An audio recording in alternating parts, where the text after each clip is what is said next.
कल हम लोग पढ़ रहे थे क्या, कायरल सेंटर के बारे में पढ़ा था ना कल।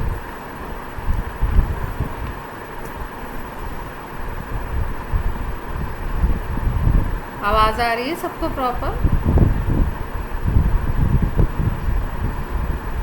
कायरल सेंटर की हम लोग बात कर रहे थे।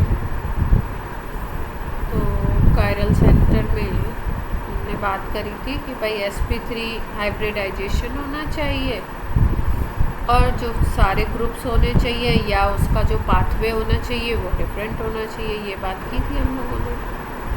कुछ और एग्जांपल्स देख लेते हैं।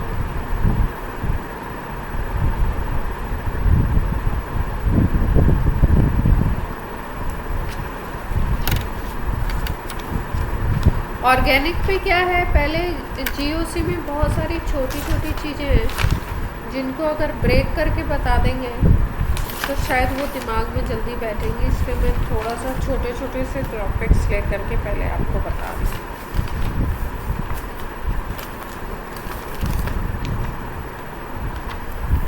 देखो, जैसे एक कंपाउंड हम लोगों ने लास्ट में कौन सी बात की थी? लास्ट में हमने बात कर ली थी, इसकी बात कर ली थी ClBr वाले की, इसकी भी बात कर ली थी।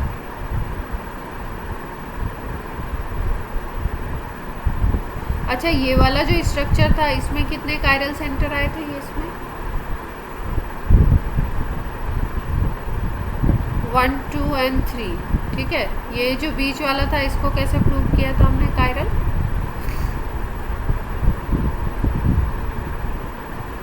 इसको कैसे प्रूव किया था कायरल, कोई बताएगा?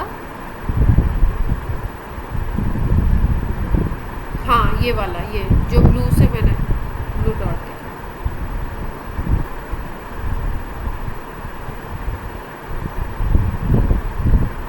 हाँ, पाथवे चेंज हो गया आपका। अगर इस तरीके से इधर से देखें तो ये तो सिमिलर है, बट ये Cl आ गया इधर, ये वाला ग्रुप, और इधर I आ गया।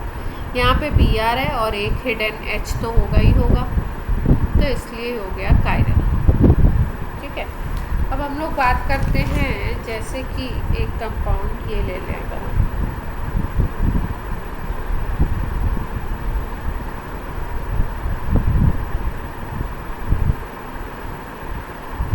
यहाँ पर Cl अटैच है और एक Cl यहाँ पे अटैच है, और हम बात कर रहे हैं कायरल कार्बन। कायरल कार्बन में इसको देखते हैं, इसको देखते हैं। सब देखना तो सबको ही है। ये वाला तो होगा नहीं इसमें, तो ये इसका मतलब क्या है? इस पॉइंट का मतलब कि ये CH2 है। ये भी नहीं होंगे, CH2 है, CH2 CH2 CH2, ये भी CH2 है। ये सारे क्या हैं? CH2 है। तो जहाँ पे भी आपका ग्रुप CH2 आ जाता है इसका मतलब H और H ये आ गया तो सेम आ गए, तो ये तो इसके कायरल होने की पॉसिबिलिटी है नहीं। इतनी बात सबको क्लियर है? अब जिनको मैंने रेड पॉइंट लगाया हुआ है इनको ऑब्जर्व करते हैं हम लोग कि ये कायरल हो सकते हैं क्या। तो अगर यहाँ पे देखो, इसको देखो आप, ये वाले को, तो इसमें हमें क्या दिख रहा है? इसमें हमें दिख रहा है कि भाई ये अगर देखो आप तो इस पर एक H हिडन होगा, एक H तो होगा ही होगा। अब एक तरफ अगर हम जाते हैं तो यहाँ पे देखो CH2 CH2 इस तरीके से दिख रहा है। इसके अदर साइड जब हम जाते हैं तो पहला तो CH2 मिलता है, फिर यहाँ पे C है और यहाँ पे ब्रांचिंग है, और ब्रांचिंग के बाद एक तरफ Cl अटैच है और एक तरफ दूसरा कार्बन अटैच है। देख पा रहे हैं? तो इसका मतलब इसका अगर लेफ़्ट पाथवे देखो और इधर राइट पाथवे देखो तो ये दोनों डिफरेंट हैं।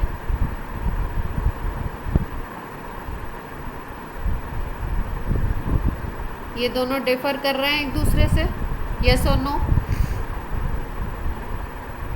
और फिर नीचे की तरफ आप जाते हो तो नीचे की तरफ जैसे ही आपको पहले कार्बन पे आप जाते हो आप देखते क्या हो? यहाँ पे ब्रांचिंग मिल रही है। यहाँ पे क्या है? लेफ़्ट में गए तो पहला कार्बन सिंपल CH2 है, फिर CH2, फिर CH2, तो ये एक अलग तरीके का पाथवे है। इधर अगर गए हम लोग राइट में तो यहाँ पे CH2 और फिर उसके बाद सी और फिर यहाँ पे Cl, ये एक डिफरेंट तरीके का पाथवे हो गया। और यहाँ पे जैसे ही आए पहले कार्बन पे, यहाँ पे पहले कार्बन पे, यहाँ पे पहले पे ब्रांचिंग नहीं है, जब दूसरे पे जाते हैं तब इधर ब्रांचिंग है, और इसमें दूसरे पे ब्रांचिंग नहीं है, पहले पे भी नहीं है, दूसरे पे भी नहीं है। लेकिन जैसे ही नीचे की तरफ आते हैं हम लोग, नीचे वाले बॉन्ड को देखते हैं तो क्या देखते हैं, यहाँ पे इस कार्बन पे तुरंत इस कार्बन के जस्ट एडजेसेंट कार्बन पे ब्रांचिंग है, देख पा रहे हैं। तो इसका मतलब ये जो कार्बन है ये कैसा है, कायरल है। इसकी चारों पोजीशन अगर देखो तो चारों पोजीशन इसकी क्या है, डिफरेंट है। क्लियर है सबको?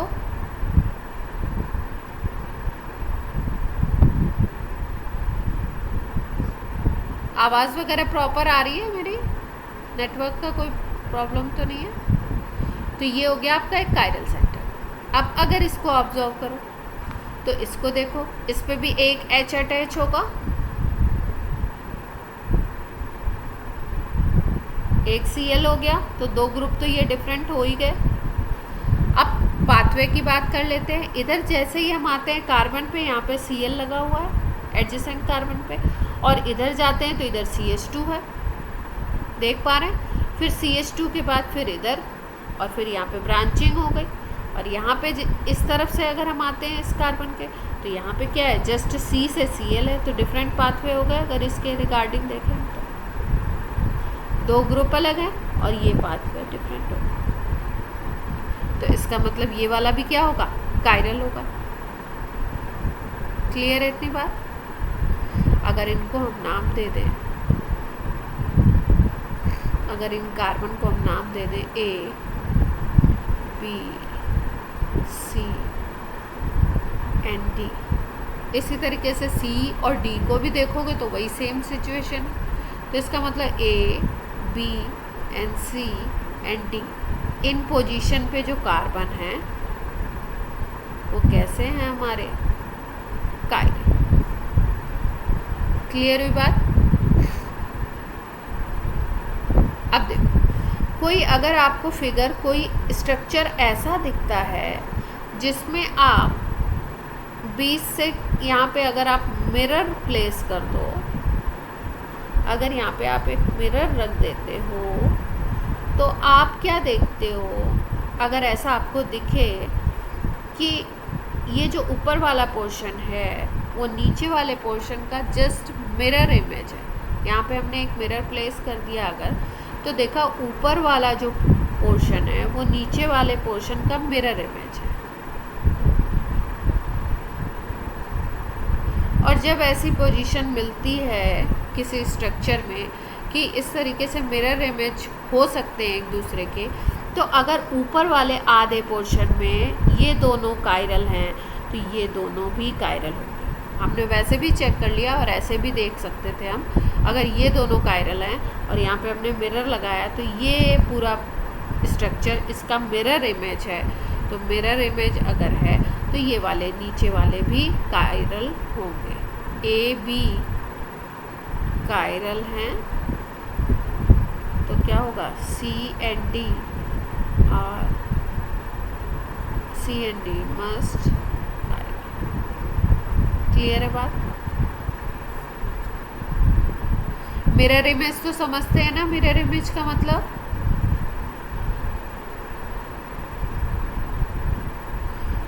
स्ट्रक्चर में कभी भी हम लोग मिरर इमेज देखते हैं तो जिस लाइन के अलोंग मिरर लगाया जाता है उसको तो नहीं, मतलब वो तो उसके अलोंग हो जाता है, तो उस पर लगे हुए ग्रुप को ध्यान नहीं दिया जाता है। लेफ़्ट और राइट के जो ग्रुप होते हैं, ये लेफ़्ट में है मान लो, ये राइट में है, उन ग्रुप्स को देखते हैं। तो किसी स्ट्रक्चर में जब यहाँ पे आप मिरर प्लेस करोगे तो क्या होता है, लेफ़्ट राइट में चला जाता है और राइट लेफ़्ट में चला जाता है, साइड्स चेंज होती है।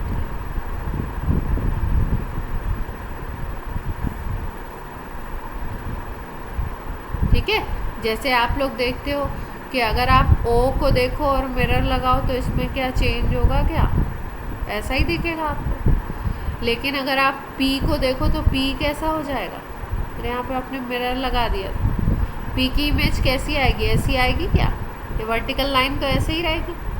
और ये आपका जो राइट में पोर्शन वो कहाँ पे चला जाएगा, लेफ्ट। क्लियर है?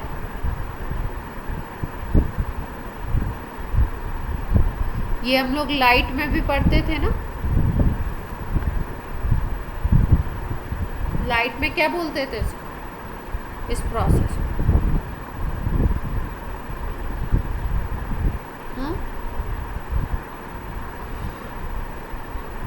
लाइट में क्या बोलते हैं इसको, किसी को मालूम है? बता दो जल्दी से।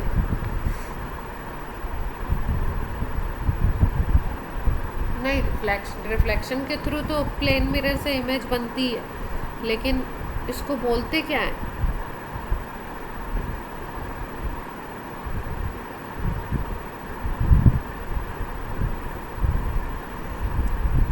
लेटरल इन्वर्जन सुना है क्या? लेटरल इन्वर्जन कोई वर्ड यूज करते थे, यही है ना, कि आप मिरर लगाओगे अगर, तो आपको अगर ऐसे दो पोर्शन मिल रहे हैं उस स्ट्रक्चर में, तो जिस पार्ट में आपका अगर सेम टू सेम वो आपको दिख रहा है, जैसा कि हमने इस स्ट्रक्चर की बात की कि भाई ये अगर Cl ऊपर की तरफ है तो इधर नीचे की तरफ आएगा, और एकदम सेम बाकी सारा स्ट्रक्चर सेम है इस तरीके से। यहाँ पे बीच में हमने मिरर लगाया तो ये सेम आ रहा है, मिरर इमेज आ रहा है, तो इसका मतलब अगर इसमें दो ये कायरल है तो इसके जस्ट एडजेसेंट ये वाले भी क्या होंगे, कायरल। अब देखो एक और स्ट्रक्चर की हम लोग बात करते हैं, जैसे हमारे पास है ये स्ट्रक्चर,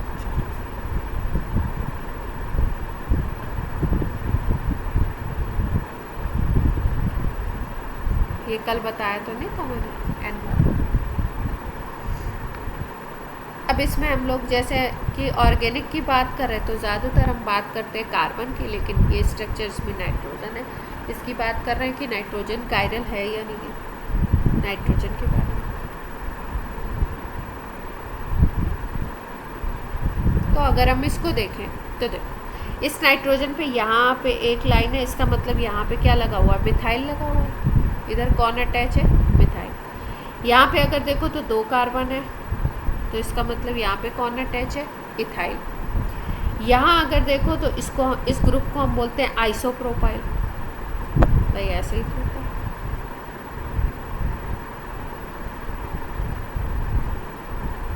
आइसोप्रोपाइल ग्रुप है ये, तो एक तरफ यहाँ मिथाइल लगा हुआ है, यहाँ पे इथाइल लगा हुआ है, यहाँ आइसोप्रोपाइल ग्रुप लगा हुआ है, ठीक है। और यहाँ पे देखो तो हाइड्रोजन अटैच है, पॉजिटिव चार्ज है इसके ऊपर, तो चारों के चारों ग्रुप डिफरेंट हो गए ना, एक तरफ हाइड्रोजन, एक तरफ मिथाइल, एक तरफ आपका इथाइल हो गया, और एक तरफ आपका हो गया आइसोप्रोपाइल। तो सारे ग्रुप चारों के चारों डिफरेंट हो गए, चारों डिफरेंट हो गए, तो ये कैसा नाइट्रोजन है, कायरल है।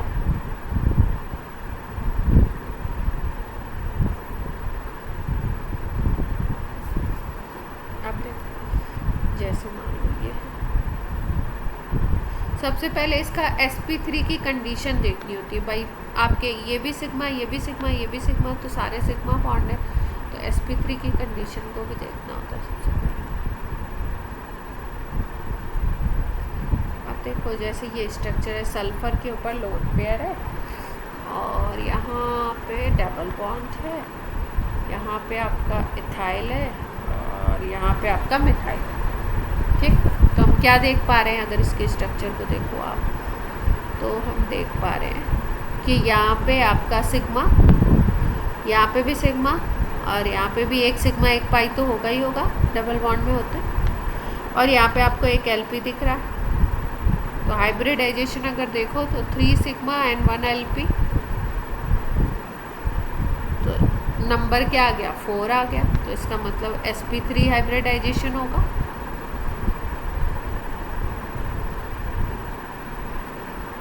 ठीक है भाई, पहली कंडीशन फुलफिल हो गई, फिर उसके बाद अगली कंडीशन देखते हैं हम लोग। तो अगली कंडीशन अगर हम लोग देखें तो अगली कंडीशन में क्या दिख रहा है हमें, एक तरफ इथाइल, दूसरी तरफ मिथाइल, तीसरी तरफ ऑक्सीजन, और चौथी तरफ इसमें क्या लगा हुआ है, लोन पेयर लगा हुआ है। ये कायरल हो सकता है क्या, लोन पेयर को कंसीडर नहीं करेंगे इसमें, कायरल हो सकता है क्या,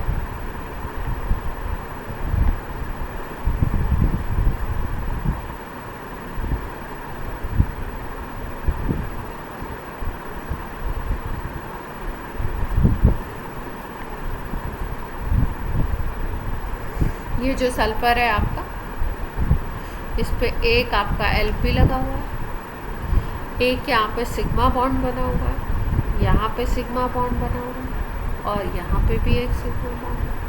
तो अगर पूरे को देखें तो ज्योमेट्रिकली इसको हम लोग कायरल। ठीक है, अब आप बोलोगे यहाँ पे अलग ग्रुप तो लगा नहीं है, यहाँ पे ऑक्सीजन है, यहाँ पे ये, यहाँ पे ये, यहाँ पे अलग ग्रुप नहीं है। लेकिन अगर कोई लोन पेयर ऐसा होता है जो आपका रेजोनेंस में पार्टिसिपेट ना कर रहा हो,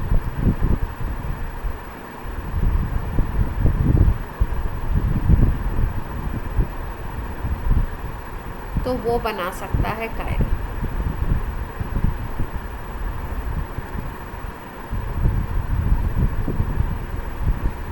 अब देखो एक स्ट्रक्चर हम लोग और देखते हैं।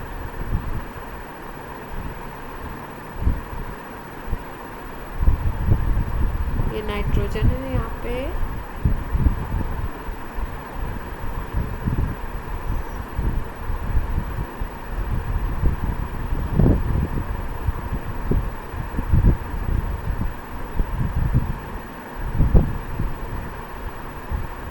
नाइट्रोजन के ऊपर लोन पेयर है। ठीक है, अब ये नाइट्रोजन है तो यहाँ पे हाइड्रोजन तो होगा ही होगा भाई। 1 2 3 वैलेंसी कैसे कंप्लीट होगी, तो हाइड्रोजन होगा यहाँ पे।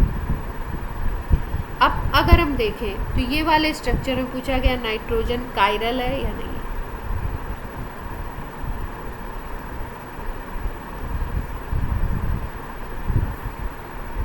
तो इस नाइट्रोजन को अगर आप देखो तो ये नाइट्रोजन बेसिकली, वैसे अगर हम देखते तो इस नाइट्रोजन में की कंडीशन को अगर आप देखो तो नाइट्रोजन क्या होना चाहिए था आइडियली भाई, इसके ऊपर एक लोन पेयर है, 1 2 3 3 आपके सिग्मा बॉन्ड है। ठीक है, तो क्या होना चाहिए था, sp3 हाइब्रिडाइज हो जाना चाहिए था।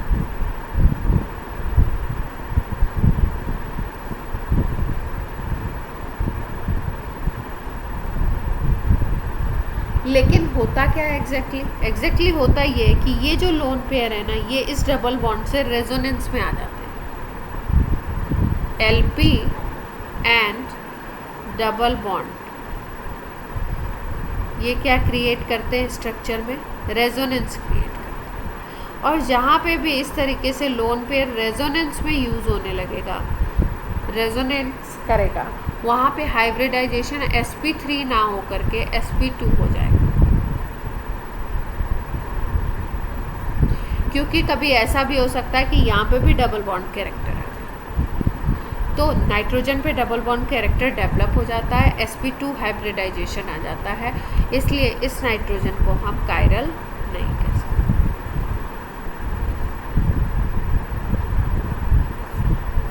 क्लियर है बात।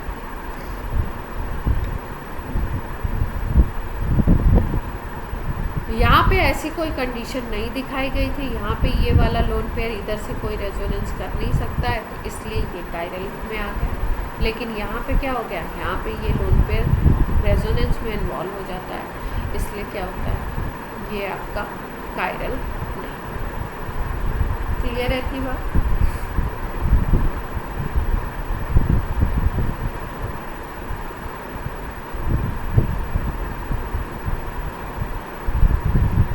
आज आपका टेस्ट टाइम चेंज कर दिया है, 3 to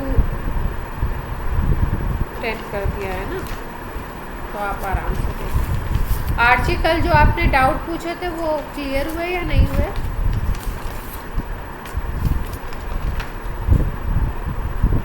आर्ची क्लास में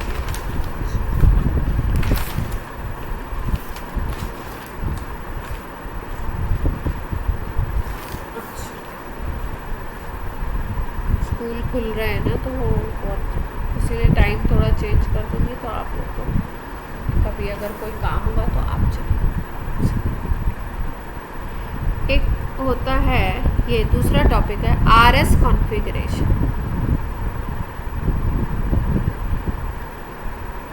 ऑर्गेनिक कंपाउंड्स में नेमिंग करते हैं कंपाउंड्स की, उसमें नेमिंग में किसी को आर नाम देते हैं, किसी को एस नाम देते हैं। ये आर एस कॉन्फ़िगरेशन बेसिकली है क्या?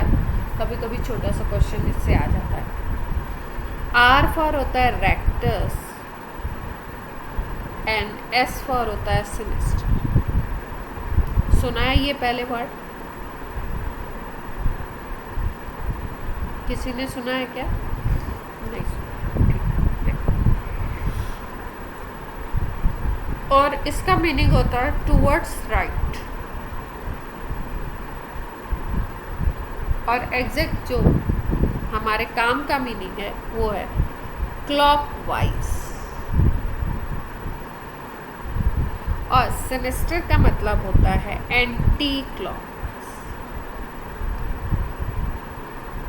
क्लॉकवाइज समझते हैं ये डायरेक्शन, और एंटी क्लॉकवाइज क्या हो जाएगी आपकी? कौन सी डायरेक्शन हो जाएगी?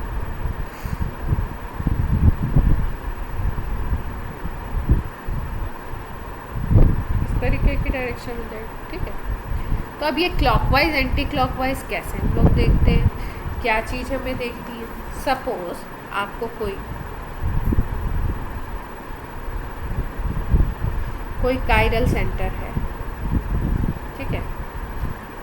सपोज यहाँ पे एफ है, यहाँ पे सी एल है, यहाँ पे बी आर है, और यहाँ पे है एच। 4 ग्रुप लगे हुए हैं डिफरेंट डिफरेंट। तो ये कायरल हो गया। फ्लोरीन है, क्लोरीन है, हाइड्रोजन है और ब्रोमीन, ठीक। तो ये जो आर एस कॉन्फ़िगरेशन होता है, या आर एस के अकॉर्डिंग जब हम कॉन्फ़िगरेशन के नाम या किसी कॉन्फ़िगरेशन को हम आर बोलते हैं और किसी को एस बोलते हैं, तो वो किस बेसिस पे बोलते हैं, उसमें कुछ रूल्स होते हैं, उनको ध्यान रखते हैं हम लोग। जैसे पहला रूल है प्रायोरिटी रूल। प्रायोरिटी में क्या करते हैं, किस बेसिस पे प्रायोरिटी होती है? एटॉमिक मास, या आप कह सकते हो एटॉमिक नंबर बेस। मतलब जिसका एटॉमिक नंबर कम है उसको क्या मिलेगा? लो प्रायोरिटी, उसको ज़्यादा प्रायोरिटी नहीं देंगे। और जिसका एटॉमिक नंबर मान लो चारों ग्रुप हैं, उसमें चारों में जिसका एटॉमिक नंबर हाईएस्ट होगा उसको हम क्या देंगे? हाईएस्ट प्रायोरिटी या प्रायोरिटी बोल सकते हैं। अब इन 4 ग्रुप्स को अगर देखो आप, तो 4 ग्रुप्स में आपकी हाईएस्ट प्रायोरिटी किसको मिलेगी? एटॉमिक नंबर किसका सबसे ज़्यादा है? ब्रोमीन का। फिर सेकेंड प्रायोरिटी किसको देंगे हम लोग? क्लोरीन को देंगे।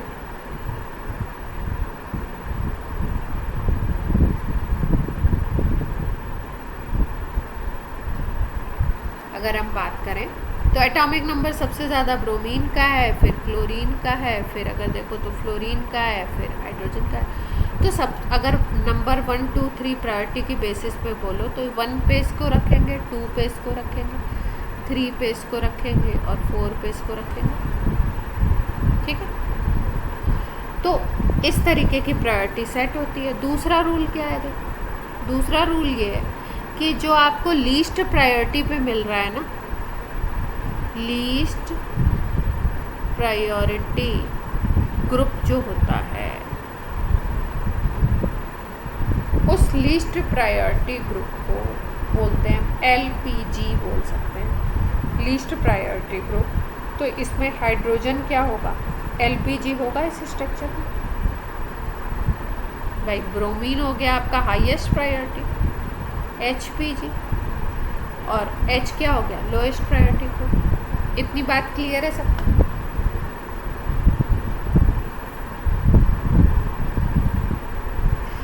थर्ड रूल है आपका LPG, जो लोएस्ट प्रायोरिटी ग्रुप है, जिसको हमने एटॉमिक नंबर की बेसिस पे डिसाइड किया कायरल सेंटर पे, इस LPG को हमेशा डैश पोजीशन पे रखना। भाई sp3 अगर हाइब्रिडाइजेशन है किसी कार्बन पे, तो उसमें आपके 4 पोजीशन होती हैं। आपकी 4 पोजीशन में 2 तो प्लेन में होती हैं, और एक होती है आउट ऑफ द प्लेन, और एक होती है इनवर्ट द प्लेन, प्लेन के अंदर की तरफ और एक बाहर की तरफ, और दो पोजीशंस आपके प्लेन में।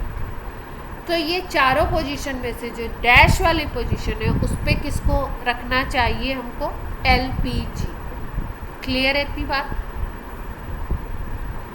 और उसके बाद फिर हाई टू लो जाते हैं, और हाई टू लो जाने के बाद हम देखते हैं कि जो साइकिल बन रहा है, जो सर्कल बन रहा है, वो क्लॉकवाइज है या एंटी क्लॉकवाइज है। अगर वो क्लॉकवाइज जाता है तो उस कॉन्फ़िगरेशन को R नाम देते हैं, और अगर एंटी क्लॉकवाइज जाता है तो उस कॉन्फ़िगरेशन को S नाम देते हैं। तो हमने जो स्ट्रक्चर बनाया उसमें देख लेते हैं क्या चीज़ हो रही है। अगर हम हाई टू लो जाएं, ब्रोमीन, क्लोरीन, फ्लोरीन, इस तरीके से, तो ये क्या बन रहा है? क्लॉकवाइज या एंटी क्लॉकवाइज? ये सर्कल कैसा बन रहा है? क्लॉकवाइज और anti clockwise?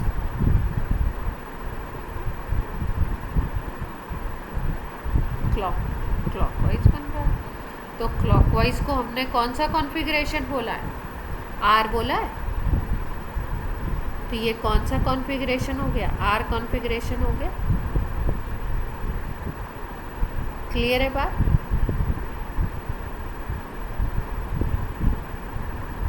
Ayush, RS configuration सिखा रहे हैं। किसी भी कंपाउंड को R और S में कैसे लिखते हैं?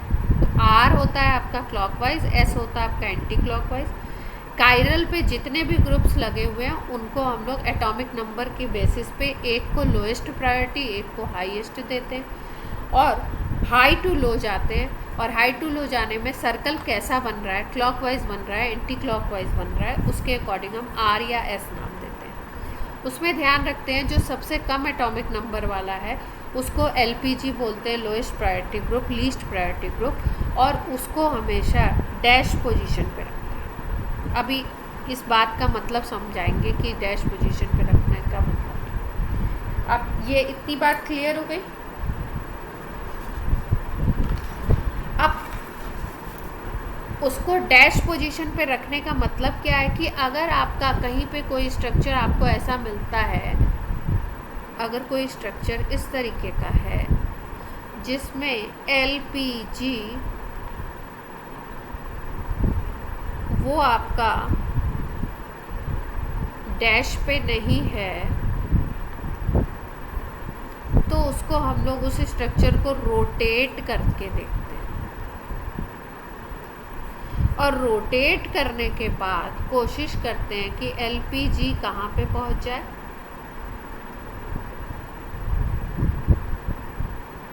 Dash position. और फिर उसके बाद उसका कॉन्फ़िगरेशन हम चेक करते हैं।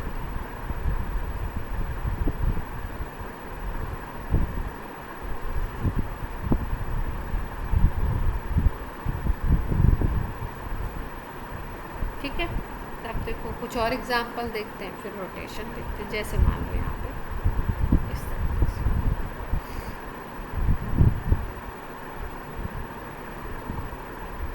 ये हाइड्रोजन है,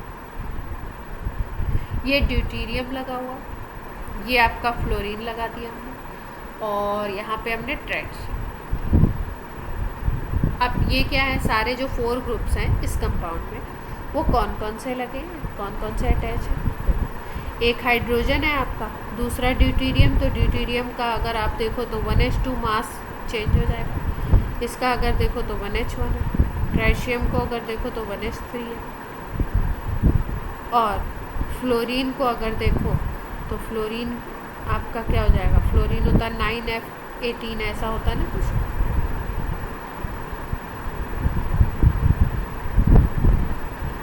यहाँ पे मैंने एटॉमिक नंबर लिख दिया है क्या? Atomic weight basis.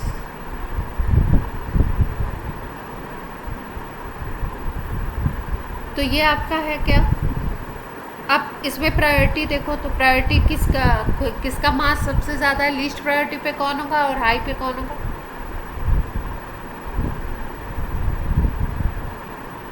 हाँ, लीस्ट पे आपका 1H1 हाइड्रोजन हो गया।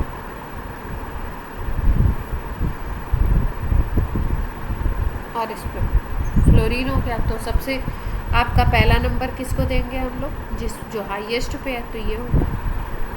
फिर दूसरा किसको मिलेगा, इसको।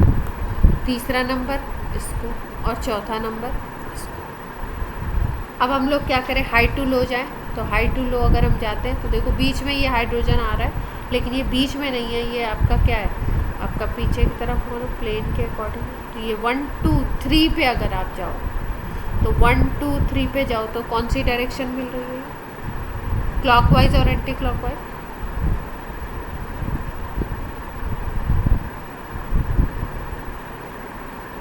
तो अगर एंटी क्लॉकवाइज मिल रहा है तो कौन सा कॉन्फ़िगरेशन मिल रहा है, एस।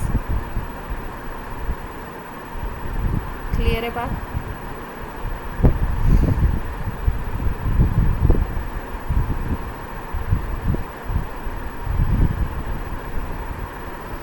नेक्स्ट एक और स्ट्रक्चर देखते हैं। अब आप बताना है, जैसे मान लो इस तरीके से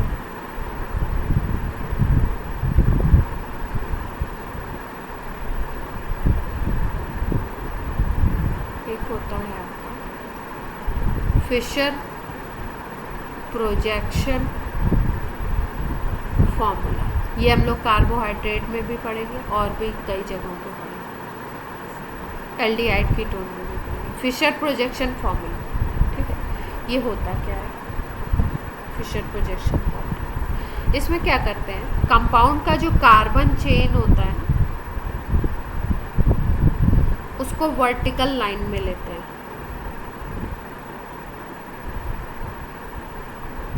और उसमें कायरल सेंटर जो होता है वो पॉइंट से डिनोट किया जाता है। यहाँ पे देखो, यहाँ पे ब्रोमीन है, यहाँ पे फ्लोरीन है, यहाँ पे हाइड्रोजन है, यहाँ पे Cl है। कार्बन की जो मेन चेन है उसको हम वर्टिकल लाइन पे लेंगे, ठीक है। और बाकी आपका जो कायरल सेंटर होगा वो पॉइंट से डिनोट किया जाएगा, मतलब इस तरीके से। तो इसको हम बोलते हैं फिशर प्रोजेक्शन फॉर्म।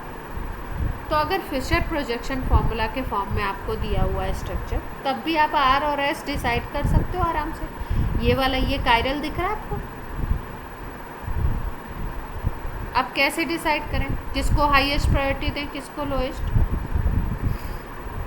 1 किसको बोले, ब्रोमीन हो गया, फिर क्लोरीन है, फिर फ्लोरीन है। इसमें तो कुछ चक्कर नहीं है, ठीक है। लेकिन अगर हम इसको देखें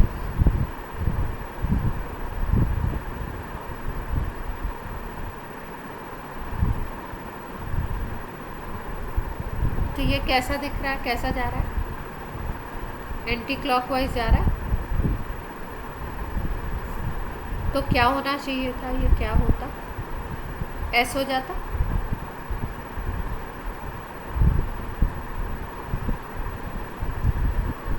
S होना चाहिए ये,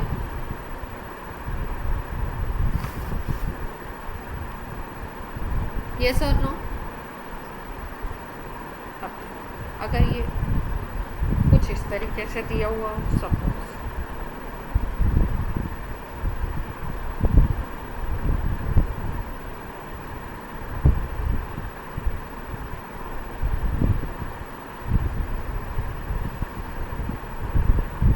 ऐसे गिरे, ठीक है। अब यहाँ पे हाइड्रोजन। अब आप अगर इसको देखो तो इसमें LPG कौन है, हाइड्रोजन है ना।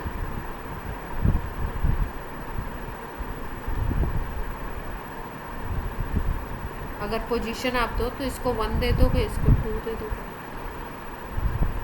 इसको 3, इसको 4।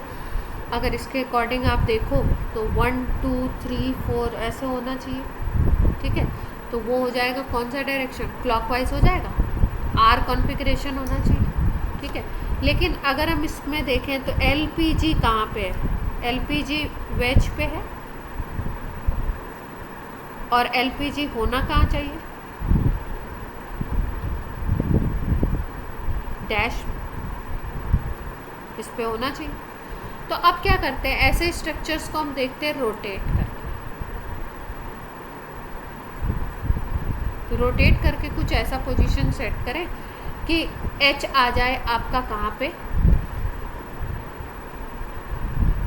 डैश पोजीशन पे। तो इसमें क्या करते हैं, रोटेशन यहाँ से,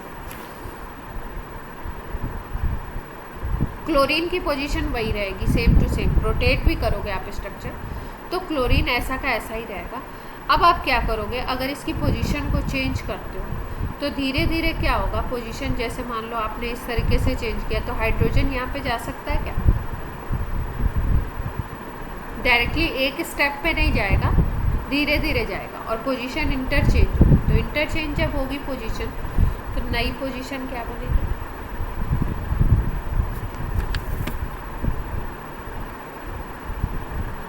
ये तो यहीं पे रहेगा Cl वाला, और बाकी ये F कहाँ पे चला जाएगा,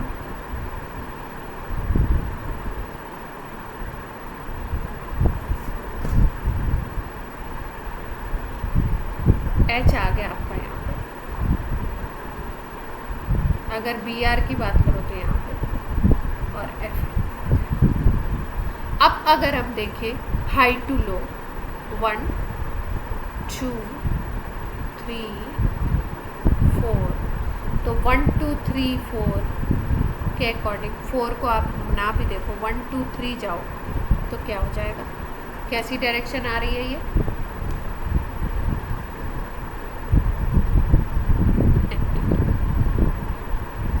पहले कैसी डायरेक्शन आई थी, पहले अगर हम देखते तो विदाउट रोटेशन क्लॉकवाइज आती, अगर यहाँ से अगर ऐसे जाते, अगर इस स्ट्रक्चर में देखें तो क्लॉकवाइज आती, और क्लॉकवाइज के अकॉर्डिंग अगर हम लिख देते तो R लिख देते, लेकिन ये क्लॉकवाइज नहीं होगा। क्यों, क्योंकि हाइड्रोजन को हमको कौन सी पोजीशन देनी है, डैश पोजीशन देनी है, और डैश पोजीशन पे जब हम इसको ले जाएंगे तो कॉन्फ़िगरेशन चेंज हो जाएगा, एंटी क्लॉकवाइज बन जाएगा। इसका मतलब कौन सा कॉन्फ़िगरेशन, एस हो गया।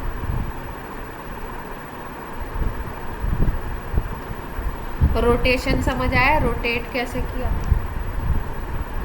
sp3 हाइब्रिडाइजेशन की पोजीशन मालूम है सबको,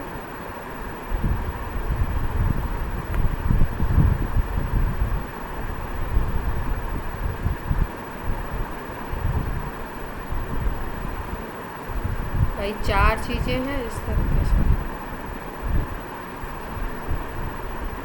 ठीक है, ये A है, ये B है, ये C है, ये D है। इस एक्सिस के अराउंड अगर हम लोग रोटेट कर रहे हैं, ये ऐसे इस एक्सिस पे भी नहीं है, ये ऐसे है, इस एक्सिस के अराउंड अगर हम लोग रोटेट करेंगे इसको इस तरीके से तो क्या होगा, धीरे धीरे एक पोजीशन ऐसी आएगी, B इस पे जाएगा, फिर C इधर आएगा, फिर ये A वाला इधर आएगा, तो इस तरीके से रोटेशन होगा, तो एक दूसरे की पोजीशन चेंज होगी, उसके अकॉर्डिंग ही हमने यहाँ पे लिखा है। Br इस पोजीशन पे था तो Br यहाँ पे आ गया, H यहाँ पे पहुँच गया, ये इधर पहुँच गया।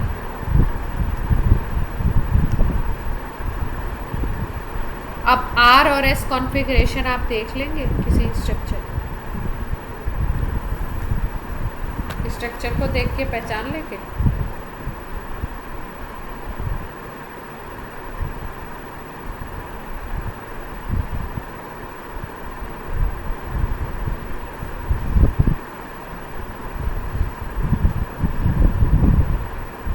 ये है, ठीक है। अब इसमें LPG कौन है,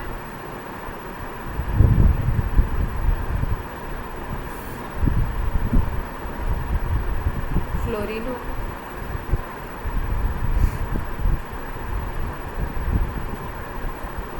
सॉरी फर्स्ट सेकेंड थर्ड और ये फोर्थ, तो ये LPG। अब LPG आपको दिख रहा है, LPG को हमको रखना होता है, अगर इस तरीके का फिशर प्रोजेक्शन दिख रहा है तो LPG को हमको प्लेस करना होता है वर्टिकल। अब अगर ये रूल है कि LPG को आपको वर्टिकल प्लेस करना है, तो वर्टिकल अगर आपको प्लेस करना है तो आप क्या करोगे, इस स्ट्रक्चर को रोटेट करोगे क्या, और अगर इस स्ट्रक्चर को रोटेट करोगे तो क्या होगा, यहाँ पे है, ठीक है, इसकी पोजीशन आपकी ये है। तो अभी अगर ये कोई भी चीज़ अगर हॉरिजॉन्टल में है और उसको आपको वर्टिकल में प्लेस करना है, तो वर्टिकल में प्लेस करने पे जब आप रोटेट करते हो स्ट्रक्चर को, तो रोटेट करने पे जस्ट अपोजिट कॉन्फ़िगरेशन आपको मिलता है।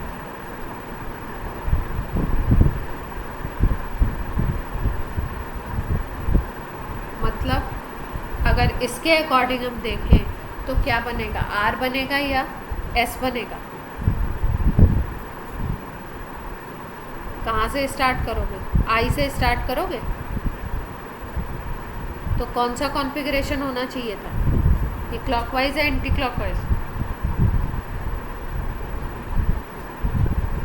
क्लॉकवाइज है, क्लॉकवाइज है तो आर होना चाहिए था। लेकिन जब आप इसको रोटेट करोगे, आप लीस्ट प्रायोरिटी LPG को अगर आप वर्टिकल लाइन पे लाओगे, ये रूल है अगर, तो LPG को जब वर्टिकल लाइन पे लाओगे तो ये कॉन्फ़िगरेशन किस में चेंज हो जाएगा, S में चेंज। तो अगर आप बात करें कि इसका कॉन्फ़िगरेशन एग्जैक्ट क्या होगा, तो एग्जैक्ट इसका कॉन्फ़िगरेशन होगा S कॉन्फ़िगरेशन। क्लियर है।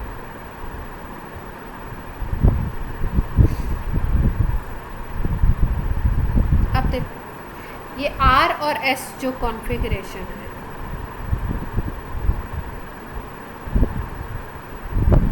इसको हम लोग जो आपके कार्बोहाइड्रेट होते हैं उसमें भी बताते हैं और अमीनो एसिड्स होते हैं उसमें भी बताते हैं। और कार्बोहाइड्रेट और अमीनो एसिड में एक और नया कॉन्फ़िगरेशन या एक और नाम दिया जाता है, D और L सुना है किसी स्ट्रक्चर में, D और L कहीं पे जैसे लिखा रहता है D ग्लूकोज, ऐसे लिखा होता है D ग्लूकोज, या पॉजिटिव ऐसे लिखा, L ग्लूकोज, या किसी के साथ ऐसे नेगेटिव साइन लगा। तो इन सब का मतलब अलग अलग, जैसे R और S का मतलब समझ गए आप, RS कॉन्फ़िगरेशन समझ गए। किसी स्ट्रक्चर के सामने अगर R लिखा है और S लिखा है तो उसका मतलब क्या। उसी तरीके से D और L का भी एक स्पेशल मतलब है, DL सिस्टम होता है, उसकी बात करें।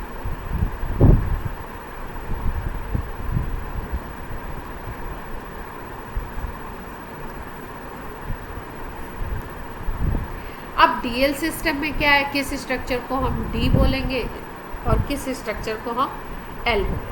तो DL में क्या है, ये एक नेमिंग का प्रोसेस है या एक नेमिंग का सिस्टम है।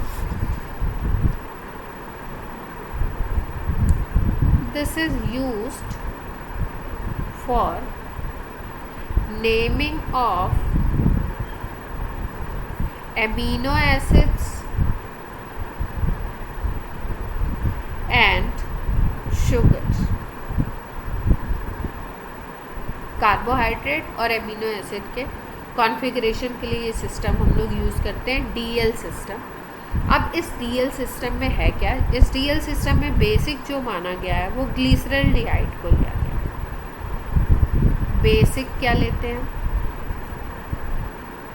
Structure of glyceraldehyde.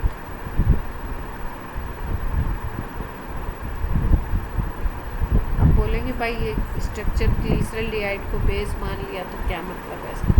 देखो ग्लिसरल्डिहाइड होता है ये,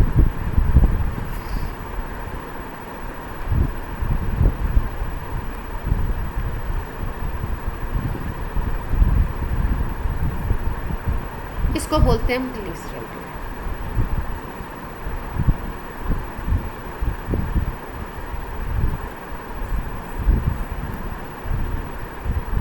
तो ये है आपका ग्लिसरल्डिहाइड। तो ग्लिसरल्डिहाइड में हमें क्या ध्यान रखना है कि ग्लिसरल्डिहाइड में इसको अगर आप देखो, ये कायरल कार्बन है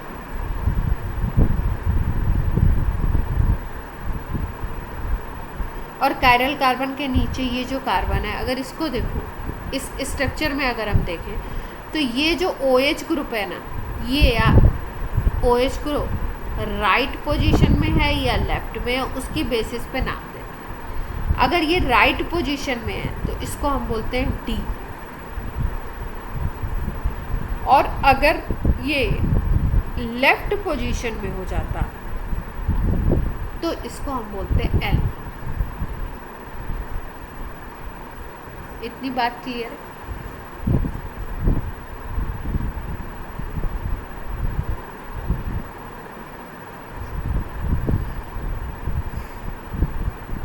कर देखो, जैसे यही था राइट पोजीशन में, यहाँ पे OS था, कायरल के नीचे वाले कार्बन पे राइट पोजीशन में OS था, तो हमने बोल दिया इसको डी फॉर्म,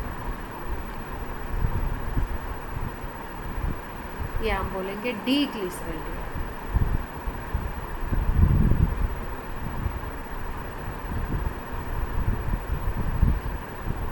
अब अगर हम यहाँ पे मिरर लगा देते हैं,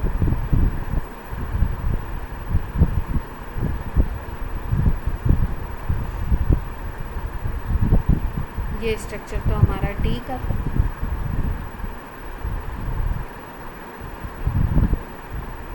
सपोज यहाँ पे अगर हम यहाँ पे एक मिरर लगाते हैं तो हम क्या देखते हैं कि भाई मिरर में क्या होगा, ये वर्टिकल लाइन तो वैसे की वैसे ही रहेगी, ये लेफ्ट राइट में, और राइट कहाँ चला जाएगा, लेफ्ट में चला।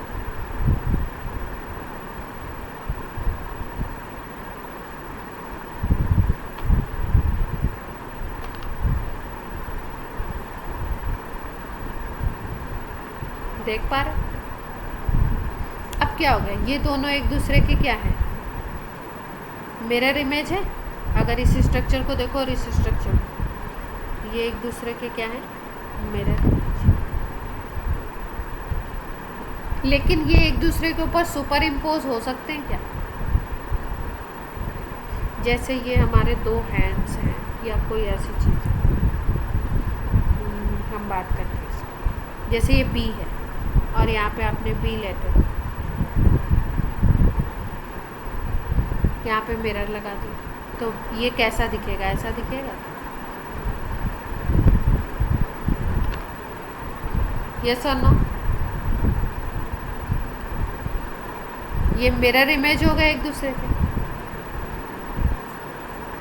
लेकिन ये एक दूसरे के ऊपर सुपर इम्पोज हो सकते हैं। इसको उठा के अगर इसके ऊपर रखो तो पूरे तरीके से इसको कवर अप करेगा। अगर इस स्ट्रक्चर को वन को उठा के 2 के ऊपर रख दो, या 2 को उठा के 1 के ऊपर रख दो, तो ये पूरे इसको एक दूसरे को कवर करेंगे क्या?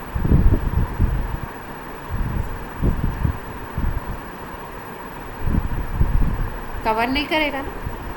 तो ऐसी कोई भी जो एक दूसरे के मिरर इमेज होते हैं लेकिन एक दूसरे को सुपर इम्पोज नहीं करते, ठीक है, उनको हम उनके लिए एक टर्म यूज़ करते हैं, बोलते हैं इनेंशियोमर।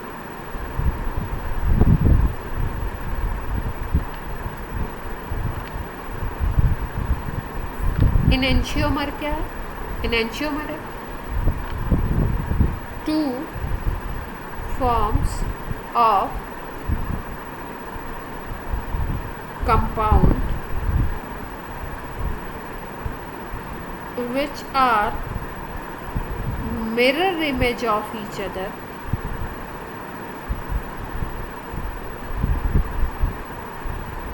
but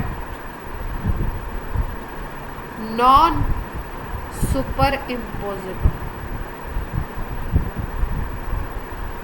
एक दूसरे को सुपर इम्पोज नहीं करेंगे। क्लियर है बात? इनेंशियोमर क्या होता है?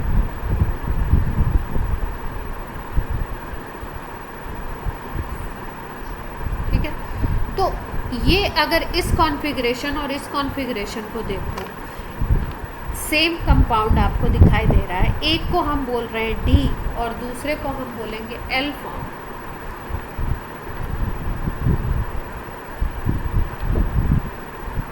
दोनों को अलग अलग हमने एल डी ग्लिसरॉल्डिहाइड और एल ग्लिसरॉल्डिहाइड किस बेसिस पे बोला कि हमने देखा कि ये जो CH2OH है इसके जस्ट ऊपर ये जो कायरल कार्बन है, यहाँ पे ग्रुप की पोजीशन कैसी है, ये H आपका और OH, और ग्रुप की पोजीशन में भी हमें किसको देखना है, किसको मेज़र करना है, OH ग्रुप को देखना है।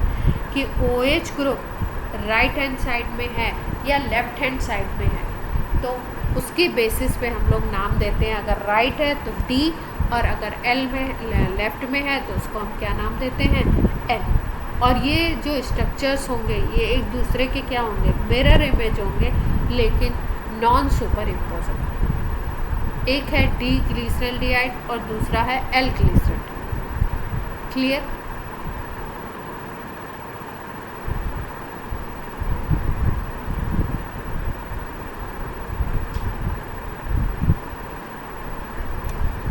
Yes, no?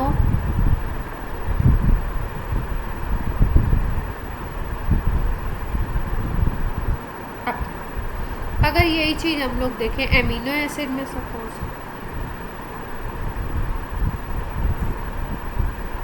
एमिनो एसिड्स में अगर हम देखें, जैसे मान लो एक एमिनो एसिड,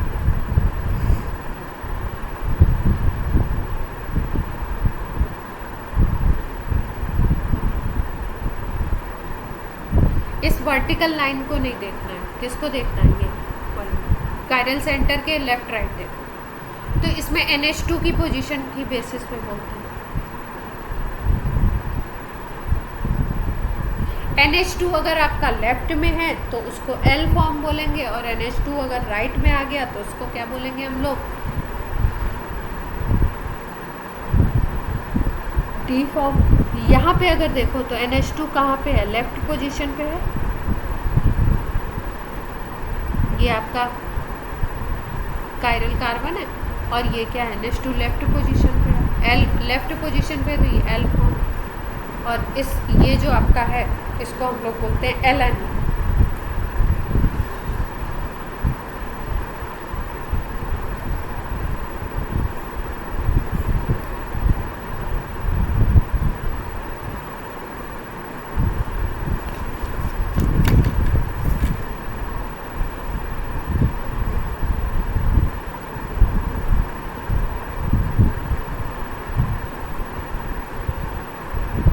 अब इसको क्या बोलेंगे,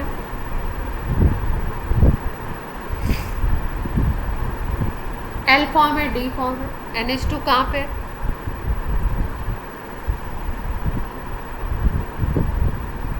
राइट पोजीशन पे, तो D फॉर्म हो जाएगा।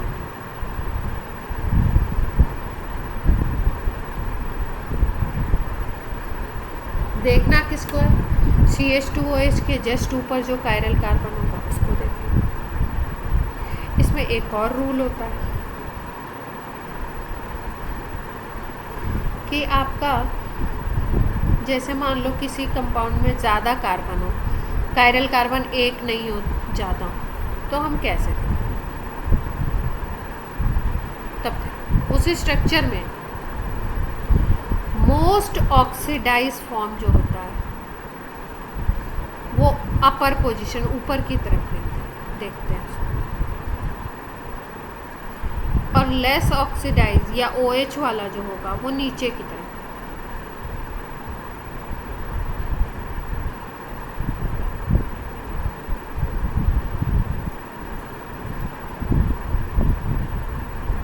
और जो नीचे वाली पोजीशन पे होगा उसके जस्ट ऊपर के कायरल को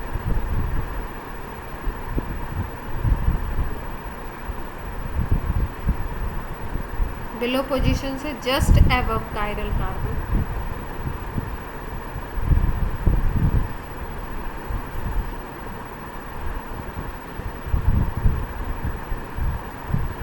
इज ऑब्जर्व। अब इसका एग्जांपल बताता हूँ। जैसे मान लो हमारा कोई स्ट्रक्चर इस तरह का है, ग्लूकोज की ही बात है। ग्लूकोज का अगर स्ट्रक्चर देखो तो ऐसा, ग्लूकोज का फॉर्मूला आपको पता है C6H12O6। तो अगर ग्लूकोज का स्ट्रक्चर देखो, फिशर प्रोजेक्शन फॉर्मूला हम लोग लिखें तो इस तरह।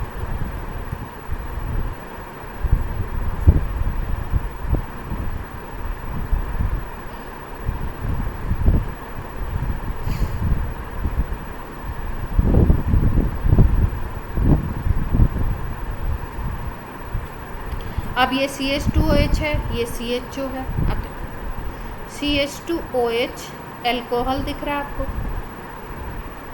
अल्कोहल ग्रुप है, और CHO कौन सा ग्रुप है? एल्डिहाइड। तो अल्कोहल और एल्डिहाइड में मोस्ट ऑक्सीडाइज जो होता है वो होता है एल्डिहाइड फॉर्म। तो एल्डिहाइड वाले को ऊपर की पोजीशन मानी जाएगी और इसको नीचे की। ये नीचे की पोजीशन है। अब नीचे की पोजीशन में ये जो CH2OH है इसको देखना है हमें। CH2OH के जस्ट ऊपर जो कायरल, ये भी कायरल है, ये भी कायरल है, ये भी कायरल है, लेकिन जस्ट ऊपर जो कायरल कार्बन है उसको हमें ऑब्जर्व।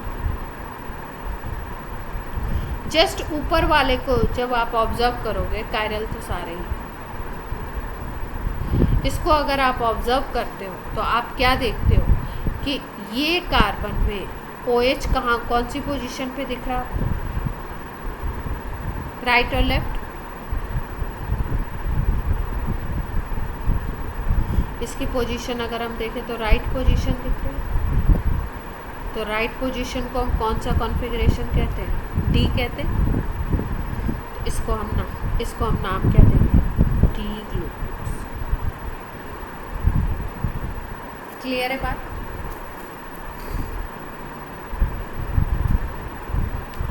अब देखो, जैसे अगर हम फ्रुक्टोज की बात करें तो फ्रुक्टोज का स्ट्रक्चर ऐसे नहीं दिखाएंगे, इसको दिखाएंगे ऐसे।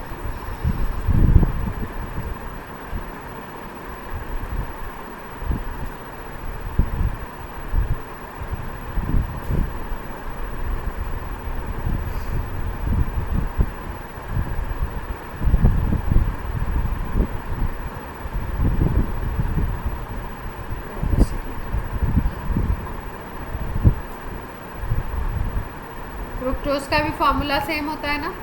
तो कार्बन तो 6 ही होंगे, 1 2 3 4 5 और एक नीचे वाला CH2। यहाँ पे अगर हम देखें तो यहाँ OH होता है, यहाँ H, फिर यहाँ पे OH, यहाँ पे H, फिर यहाँ पे H और यहाँ पे H, और एक होता है आपका कीटोनिक। यहाँ पे अगर हम देखें तो इस स्ट्रक्चर में आप देख पा रहे हो कि आप बोलोगे कि ऊपर भी CH2OH है और नीचे भी CH2OH है, तो किसको अबव पोजीशन दो, किसको बिलो दो। तो अगर हम देखें तो यहाँ पे देखो, यहाँ पे तो CH2OH है, लेकिन अगर इस एंड पे देखो तो ये कीटोनिक ग्रुप दिखाई दे रहा है आपको? कीटोन ग्रुप दिख रहा है सबको? भाई इधर कार्बन चेन है, इधर कार्बन चेन है, ये CO है, तो ये कीटोन ग्रुप है। तो अगर कीटोन ग्रुप दिख रहा है तो अल्कोहल और कीटोन में आपको मोस्ट ऑक्सीडाइज यही दिखेगा। दोनों को अगर कंपेयर करो, मोर ऑक्सीडाइज फॉर्म यही दिख रही है आपको।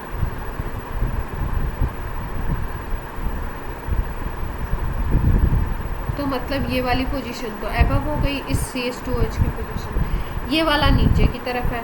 अब यहाँ से कायरल देखते हैं, ये भी कायरल है, ये भी कायरल है, ये भी कायरल है। तो इस कायरल को देखेंगे नीचे वाले से। इस कायरल कार्बन को अगर देखो तो OH की पोजीशन आपको क्या दिख रही है? राइट लेफ्ट,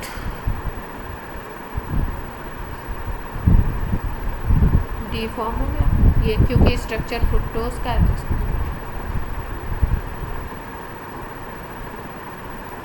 DL कुछ क्लियर हुआ?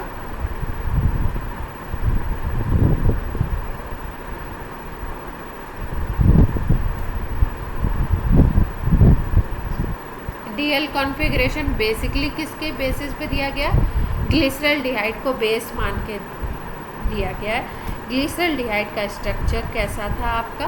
यहाँ पे H, यहाँ पे OH और यहाँ पे CH2OH और यहाँ पे क्या था? CH3, ऐसा कुछ था ना। तो ग्लिसरल्डिहाइड का अगर स्ट्रक्चर हम देखें तो ग्लिसरल्डिहाइड के स्ट्रक्चर के अकॉर्डिंग यहाँ पे आपका एक तरफ CHO था, H, OH एंड CHO।